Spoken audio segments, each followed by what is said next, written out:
Morning. Thank you for joining in and tuning in to this channel.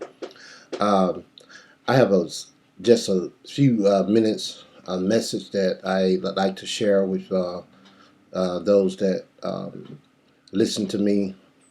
Uh, I was talking the other day to a friend of mine about the method of faith, uh, the currency to God's kingdom, which is very important to those that are believers. And I mean believers, not members, not religious people. And I say that because you must separate religion and members from people that believe in God according to their faith. And what faith does, faith uh, puts your life in the hands of God because you're trusting something that is unseen. In Hebrews 11th chapter, it says, but without faith it is impossible to please him. And the first it say, but without faith it is impossible to please him. So what faith does, faith trusts the unseen, the invisible God that's in heaven. And it trusts him with your life, your total life. It trusts him with what you going to eat today, what you want, trust you for your future. Uh, Faith but it is the means of the currency that you and I need in order to um, operate and function here on earth. Thy kingdom come, thy will be done on earth as it is in heaven. So faith is what you and I need if we're going to accomplish anything, any goals in life, be successful. And so this irony of people that call themselves members of churches and practicing religion, and what does what that does, religion brings you back under the control of man. Because you got to understand that it was Adam who gave the dominion over to Satan, and Christ had to come back in the fifth chapter of Romans to die and get the dominion and get control back through his death. And that's why you must understand that, because it's only through his death, his atonement, the atonement death of Christ, that you regain control of your life by faith in God. So a lot of people don't want to share it with you because religion have taken over in our world. People want to control people by using certain methods and using the scripture to support their belief system.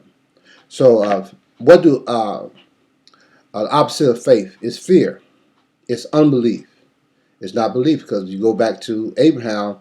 Abraham uh, uh, accomplished things in God not by his works, but by his belief system. When God asked him to leave his hometown to go to a place, a land, a foreign land that he didn't know about, God, he trusts God, and he gave God the credit at the end of the day.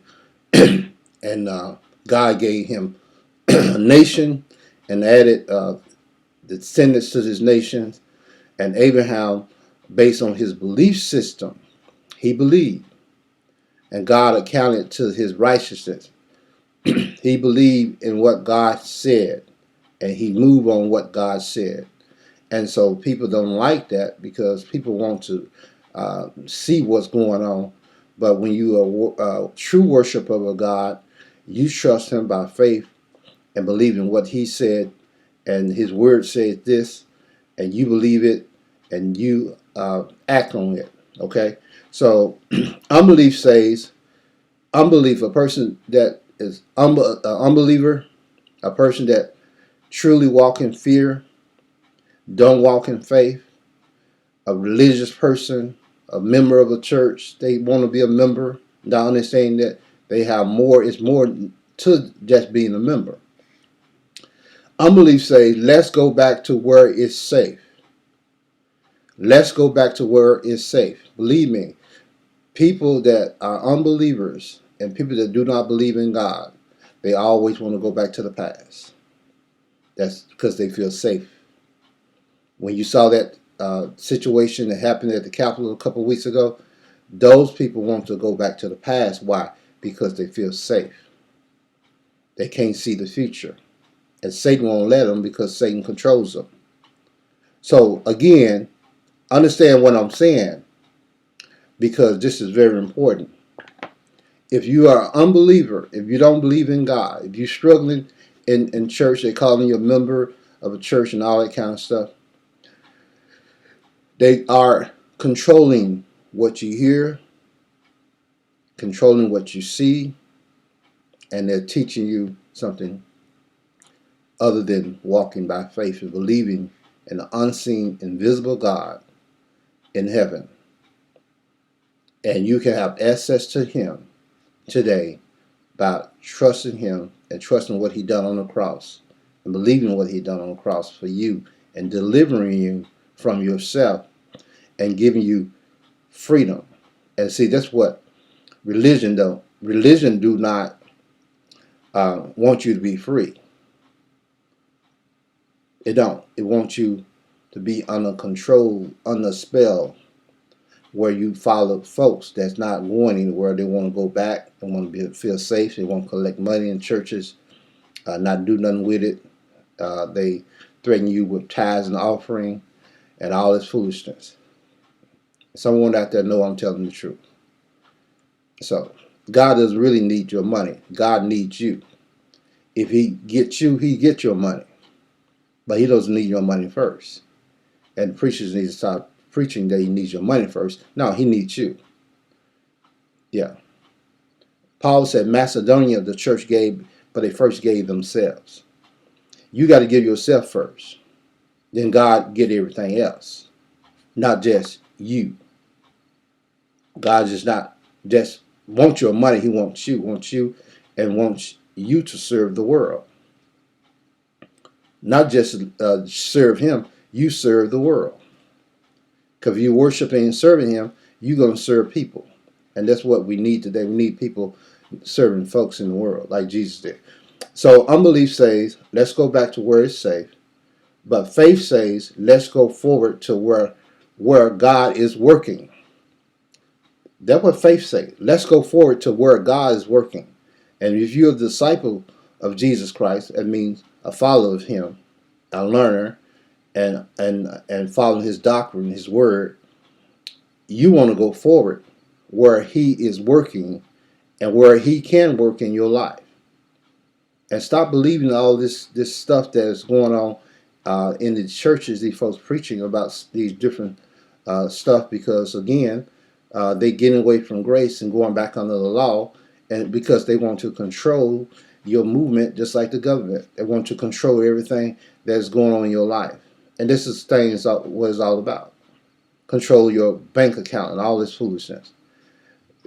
You need to listen to the truth. Because truth today have been said is boring. And people don't like it. People want a lie, because why? Lie entertains. Folks love running to lies and hearing gossip and all that kind of stuff. But the truth be told, Jesus said, you should know the truth, and the truth shall make you free. Some translators say set, but made free. You want to be made free from this world system in which you live in. Made free from it and walk in liberty. Where the Spirit of the Lord is, there's liberty. And I pray that you receive this message today. Thank you for listening to me, and I pray that your week would be a blessed one. God bless you.